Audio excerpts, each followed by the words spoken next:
started, there are a lot of things that you guys told us this morning and have told us prior to this and now that you want to hear. You want to learn and hear something from this unknown couple called Those Callaways. And by the way, with those, you just push them all the way up. Okay, having said that, this unknown person over here, what is his name? Danny McCarthy. Yes. Would like to address you, so please go ahead. Well, Danny. I have to say in front of everybody, when I'm telling you it's an honor to have these two here and speaking for us, and even though they charge us the high extenuous cost that they charge us to come here, no, frankly, I mean, they did this out of the hospitality and their love for Marge and our company. They are remarkable people, and I got to tell you that their book is offered here. Of course, I think could they buy a book here if they wanted to as well. Okay, so you can purchase their book here, and I recommend that you do that, not just from the standpoint of paying for the book, but for the standpoint of just showing it's an awesome read. I read it the first day, couldn't put it down. It took me literally a day to read it. It's a phenomenal book. You didn't come here to hear me and Marge speak, of course, right? Of course, me and Marge could speak probably with no problem. Yeah. But with that being said, listen, this is a couple who put together $1 billion with a B in real estate sales in their first 10 years of business. That's $1 billion in the first 10 years. I believe, I was just talking to them before we started. We're heading to our second billion at this point, right? Yes. The team is consisted of now, I believe, what is it, 30 agents? There's 30 of us. There's 30 agents, give or take. They built this from scratch. It is unbelievable what they've done. So with that being said, I'm going to ask you the generic question that you're going to ask, how did you do it, right? I know the answer to it already, but go ahead. How did you do it? Well, we built the business one client at a time, and it really just grew virally. To use a current word, that wasn't the word back then, but it just grew one client at a time, and then we looked back and said, "Wow." Now I don't want to take too much from the book itself, but Don't worry about it. If I'm not mistaken, for anybody that's listening as a new agent, let's say they're at zero or close to zero. If I'm not mistaken, was it an open house that was kind of the start of this? The start of it? Yes. Well, yes, we got this listing, and I'll let Joseph. Can't hear? Can you hear? Turn it. Can you hear me now? Just have to put Okay. it right to your mouth. Right to my mouth, yes. Yes, ma'am, okay. Is that okay? Okay. We got a listing, and Joseph will tell you how we got that listing, and because in the beginning, for you that are new, I promise you, you are 1,000 yards ahead of Joseph and I. We were truly probably the worst agents that ever hit the state of Arizona. We've lived here 30 years now, and we've been agents 15 years, so we lived here, quite a while. I was mortified at just the thoughts of being an agent, so I let nobody know that I knew that we were agents. In fact, it was really a couple of years before some people found out that we were agents. And besides making every mistake in the book, we knew at least enough to do open houses. And it took us 7 months to sell our first listing. We made mistakes you can't believe. We overpriced it by $50,000 and just did everything really wrong. We actually ran the wrong ad one Sunday. I mean, it was a comedy of errors. So, but we did pick up buyers. And in picking up those buyers, we developed relationships. And I'll never forget Noel Earl. He was one of my first 10 clients. And I was at this open house, and I was going to take him and show him a house. And he got in my back seat, and he said, "JoAnn, the reason I want to work with you is because you know everything about real estate." And I thought, I just will never forget that as long as I live. And at that moment, probably he knew a lot more, than I did. But so it was a beginning. If I can, one of the fun stories that they weren't going to tell, but I tell it all. Dale, No, our broker, Marge. see? No, please. Dale, our broker here, Dale Hillard, told them to get out of the business. They were never going to make it. Right. That's a true story. So when True she story. says we were the worst agents in the world, he wanted the company to let them go. Yeah, he did. Fortunately, They We didn't. Is that on tape? Is that? Yeah, Dale's gonna know I ratted him out. He did, but he was very, very nice about it. Dale's really a great friend today, but he really thought we didn't belong in the industry. And then Jim Sexton, who was our broker then, you know, because we were with John Hall, which isn't a company anymore. We had nothing to do with that. I want you all to know that. But for the first year, Jim, who was our broker, I'm telling you, did not speak to us. He did not, honest to God, ever speak to us for that first year. He avoided us when we came in the office. So it was really a rocky start. But then we had this wonderful experience happen to us. And I want you to know that the first full year, because we started in the fall of '97, so in '98, we did $1 million GCI. And that just lets the beginners know what you can do. And you will always be better than we were. And that's absolutely true. Yeah, and that's why I wanted to share that story with you, not, you know, for any reason, but when she tells you we were bad and we didn't know what we were doing and we didn't, you know, do well, it's true. And I think that is, you know, to me, kind of an inspirational message. If and when you decide, okay, this is something I want and something I want to pursue, you can do it. And so that's why I wanted to share it. Yes. Thank you. Thank you. I drove Marge Lindsay crazy. Absolutely, positively crazy. All of you that are privileged to work with Marge Lindsay, she taught us literally everything we know about real estate. She was so good. Sometimes I'd call her, you know, 5 times a day. You know she was sick of us, you know, but she never showed it, did you, Marge? Because I never got sick. A question I have is regards to the book itself, in regards to why put it in a book. What inspired the idea of actually taking all this knowledge, putting it in a book? Because I mean, I've read, like I said, I've read the book. It gets into detail of how you run the team. I mean, it Absolutely. They take this book. It's a roadmap of how to duplicate what you've done. It was meant to do that. Yeah. Why? What inspired you to do that? Is this working now? Yes. Hello? Yeah. Can you hear me? Okay. Yeah, you have to.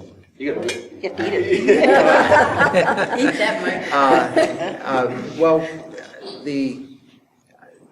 we've sold over 5,000 homes, almost 6,000 now, and we probably have been asked at least that many times how we do what we do. And it really goes back to the first time Marge finally talked to us. This was like 2000. We'd been in the business for 3 years, and Marge talked us into doing a panel. And she assured us it would be a small group at the Mustang Library in Scottsdale, and that Russ and Wendy Shaw would be on the panel, and they'd do all the talking, so we'd, be a piece of cake. And we showed up, and there was 300 agents in the room, auditorium style. And I just sat there mortified the whole time, and I don't think I even got a question. So, that was it. But agents, they had no idea who we were, what we looked like, or anything, because we don't put any pictures on our signs or our cards or anything. And so, anyway, the agents were there, and Marge took that occasion to, back in 2000, you had no idea what other people did. I mean, you couldn't look it up. It was all private information. And Marge took that moment to announce that we had done as much business as Russell, and he was very gracious about it and everything, but we were shocked. We had no idea. And anyway, at the end of the event, there was this, people come up after the panel. There's always a few people who want to talk to one person or another. And there was this lady in blue.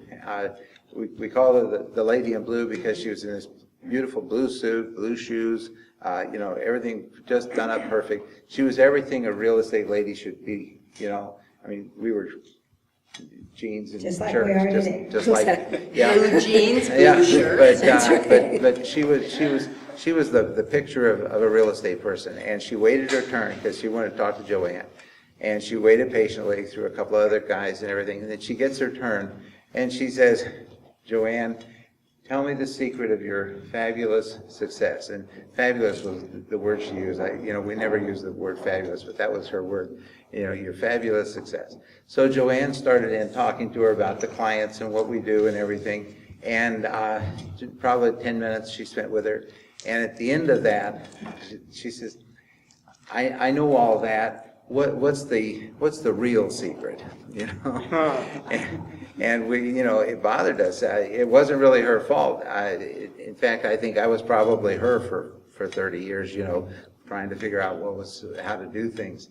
But it was really our fault. We weren't able to explain it, and even today, people will say, you know, well, you know, I do client service. I get that, you know, but until you put it in a book and you break it down and you figure out what it is that you really do, and then it makes it possible for the reader to absorb it. So that was the reason we did it. And I think that the book itself does a phenomenal job of breaking it down step by step. One of the things I was amazed about when you see customer, you just touched on the customer service, and I thought I was great. I mean, literally, I thought I was the best in the business. I ordered a book, and I bought a book, and all of a sudden I got a Christmas ornament in the mail. I got a thank you card, and I got another thank you card, and I get letters. You would think I was the only person in the world to these two. It was unbelievable. So it's a different level of customer service. So I don't want to get in the weeds too much, but I really kind of do. How do you handle a client in that mannerism where you keep track of it that well with that many clients? How do you do that? We value them. That's the whole thing. You have to make the client feel like they're number one. You know, if you think about the places that you do business and the brands that you follow, you know, what is it that they do? They make you feel good. You know, they make you feel important. And should I go into the 3 keys of this one? No. Or just no? No. Don't do that. No. Well, anyway, one of the keys to the clients first is care. Okay. And but we define care. You know, usually people say, well, you know, of course I care about my clients. You know, I have empathy or sympathy for them. I'm going to give you this. Okay. I don't need it. Okay. I do. Oh my gosh. Hello. Well, that's different. But but care, the way we define it, is you become the client. You know, in other words, you make the shift to their point of view, and it's what they want and what they need and what their goals are, and those become your wants and needs and goals. And when you do that, then that's how we define care, and that's the difference, I think. But Danny, did you mean like database, things like that? That's what I thought you were going to. Yes. Is that correct? Sure. Okay. We have you. Yes, and let me share with you, because one of the questions we always get, well, what database do you use? Well, it's very sophisticated. It's called Access. And we had it, you know, from the beginning. And a wonderful lady who was our bookkeeper started the database. And we keep everything on the clients, everything. We know the pets' names, we know the children's names, we know what schools they go to, we know what they do, what their professions are, everything you possibly can. So I want to tell you a little story about a lady who was our first client. So we were just learning the neighborhood in regards to real estate because we had that one listing, and there was a FSBO, and so we wanted to know how much it was, and we would have never in a million years gone up and knocked on the door and asked. So there was a flyer box, and so we pulled up in front of the FSBO, and Joseph sort of got behind the car and worked his way up and took the flyer and got back in the car. And when he got in the car, he said, JoAnn, you're not going to believe this. This was their last flyer. I go, oh, Joseph. So we went to Alpha Graphics, and we copied 20 flyers because I was stricken that we'd taken these people's last flyer. And so we went back there, and the idea was Joseph was going to sneak up there and put them in the box, in that. So just as he's putting them in the box, the front door opens, and Angie walks out. And she said to Joseph in not a kind voice, because we both remember, she said, what are you doing? You know? And so Joseph explained to her that we'd taken the last flyer and, you know, we were replacing them for them. And she said, well, that's very nice. And Angie is a true Fizbo at heart. She'd be a Fizbo today if it wasn't for us. I'm telling you the truth. Anyway, so she said, you know, just by way of passing, that my husband wants to do a fix-up house. And in case you see anything, you know, just let us know. So, of course, we had somebody who wanted something. So we had seen this house on Ludlow, and the next morning, Joseph called Angie and said, you know, we have a house we want to show you. So she and Bud went to this house on Ludlow, and they liked it, and so they called the bank. Well, the bank, this is how it worked. He said, and he had a cell phone. We were impressed out of our minds. This was 97 that this man had a cell phone. You know, so he had a cell phone and he was going to call the bank, and he turns the phone on, however he did that. And he goes, hi, Mom. And Joseph and I looked at each other because we thought he was calling Bank of America or something. So Bud's mother has married well several times. And so she is the bank for the family. And so he told her about the house, and this is what she always says to Bud. She just adores him, and she says, of course, son, you know. So anyway, so he bought the house, and we wrote the contract, and it was like $124,000. Right. Okay. It was cash, and they closed in 5 days, and we thought, boy, this is quite a business. We did. That was our first deal. Yeah, we thought we were rich. And so, anyway, so then, you know, we sold it for them. Like, I don't know, maybe 6 months later, he fixed it up, and he got like 170 something, didn't he, Joseph? Yeah. Yeah, okay. And so we were shocked that they actually called us to list it because, you know, they are true Fizbos at heart. And so, anyway, and then it went on, and Joseph, you tell them about the family, but please don't make it too long. Okay, so. Well, when we first met Bud and Angie, Stephanie and Amber were like stair steps, like 7, 8 years old, you know. And last year they grew up somehow. It was a shock to me. And anyway, we had to find. They both got married last year, and we had to find each of them a house when they got married. But in between, the mother married several times, and she, you know, added to her wealth. She Joseph. You can't. Joseph. She's just a normal-looking woman, but she knows how to marry rich men. This fascinates this man. That's the most fascinating story. We could do another hour on that. We'll edit that out. Yeah. Thank you. But Bud's sister, she married Todd, and they had to sell a house, they had to buy a house, then they got divorced, they had to each sell, they had to sell that house and each buy a house, and then Todd got remarried, he had to buy another house because she didn't want the bachelor pad, and then they got divorced, and we got his new ex-wife, she had to buy a house. I mean, this is the kind of thing that happens when you work with families and relationships. So anyway, the long and the short of it is, when Amber and Stephanie bought their houses this year, that was sale number 101 and number 102 for this change. From the flyer box that I was sneaking up to put them, because you have to understand, we're very shy, and we've always been very shy about all of this. We do fine with a client, but we're shy at heart. So we built our business so that people would come to us, they would call us. We're not the kind of people that call people or prospect or do those sorts of things. So Don't tell Dale, though. Those of you who know, don't tell. no. So, but anyway. But 102, there are number one. We have lots of 50s and 60s, but I've never had anyone go over 100. And that's what taking care of your clients does for you. The clients become advocates.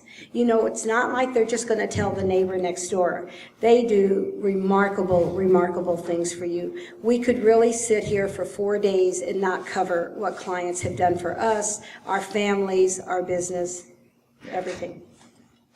You know, one of the things I'm curious about, and just piggybacking on some of the things we talked about this morning, when you do have a client, like this that you're working with, do you send them thank you notes right away? When do you start talking with them?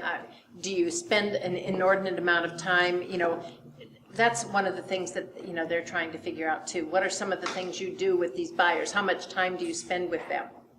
Well, we don't spend much time with them, but we do go out to them 14 times a year.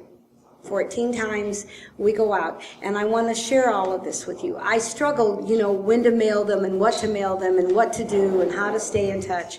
And, if you have 100 people in your database, and I sincerely hope all of you have databases, and if you don't, I have my cards.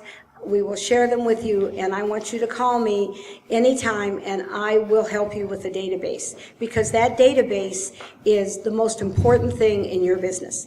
Period. Nothing else even remotely comes close. 70% of our business comes directly from that database. So anyway, but you just, it's, and when you have a small amount of people, you can be so personal. It's really much harder when the numbers get larger because, there's only so many hours in the day.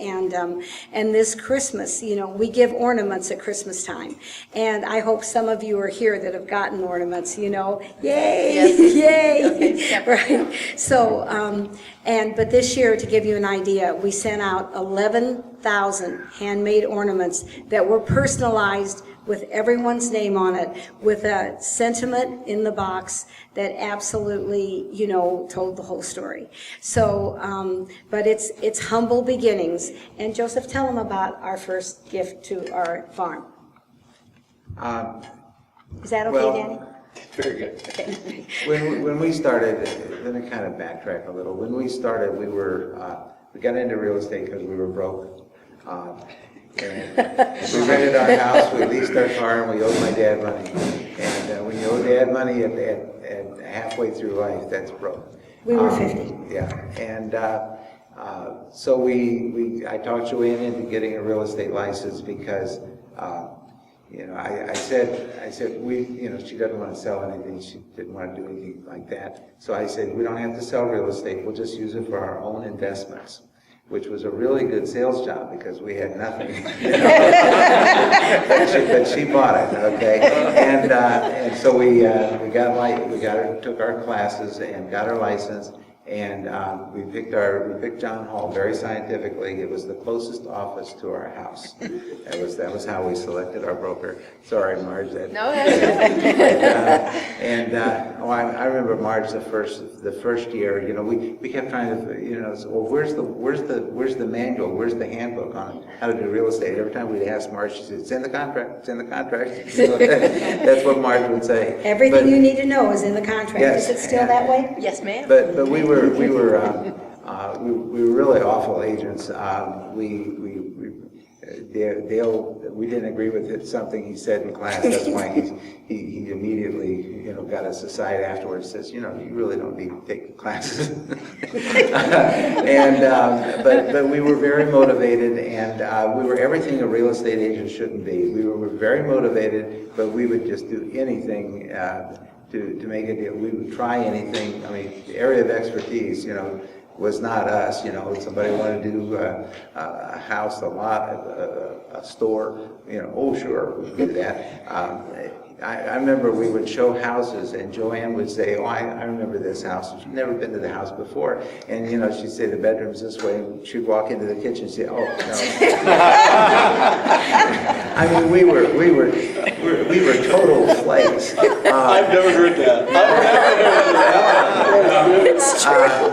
Well, being with Marge, it brings it all back, But there was an agent in our office, and we call her Yolanda in the book, to protect the innocent, or the not so innocent. And she let us hold her, she had a listing, and we held that open and learned what not to do there, because it was back to a busy street, back to Tatum, busiest boulevard in the world, and it was just south of Shea. It was not a big lot, and we'd open the house, we'd open up the back doors. It was pretty weather, and you couldn't hear yourself talk, you know. But JoAnn did. It was a good location town-wise and everything, so she got a lot of people just in and out. But she'd get their phone number, and she'd wait a week because we're from Illinois. And, you know, it's just not polite to be pushy, so she'd wait a week, and then she'd call up and found out that they had already found a house. She did that over and over. You know, it wasn't our listing, and we paid somebody to wash the windows, you know. So we did some things right, but a lot of it was really kind of foolish. But anyway, this agent, Yolanda, she's going on vacation. She says, you know, can you take my calls? And I'm up for anything. And I said, sure. So 3 days into her vacation, we get a call. The guy saw this house. He wants to make an offer. Okay. So we met him at the John Hall office. And I looked at the contract for the first time in my life outside of a class. And you know, you never look at it in the class, you just wait for the time to go by anyway. So here I am, I start filling out this contract, and the first page, appraisal to be paid for, and it says buyer or seller, so like a little choice box, you know, check one. And I asked him, who do you want to pay for the appraisal? And he said, well, let the seller pay for that. And then I went through the contract, and back then, it was 8-page contract. It must have had a dozen places of choices like that. And every time I asked, and every time he said seller. And so sent this contract over with the loan origination fee being paid by seller, the home inspection paid by seller, you name it. The seller's going to pay for it, right? And the other agent, she's been in the business 35 years. I know this because that's how she opened the conversation with me. She says, I've been in the business 35 years, and I've never seen such an awful contract. My seller is she insulted, I'm insulted, don't ever call me. Can we resubmit? No. She was done with me. And so that was our first contract. Our first listing, actually, our very first marketing was I had business cards, so I had to do something with business cards, and I left them at on the doors, like 30 houses around our house, okay? I didn't knock on the door, I just stuck them in the door, and it worked like magic. We had one of the neighbors walk down to our house. She just walked down and knocked on the door because she wanted a neighborhood expert, okay? So she knocks on the door, and JoAnn answered the door. What'd you tell her?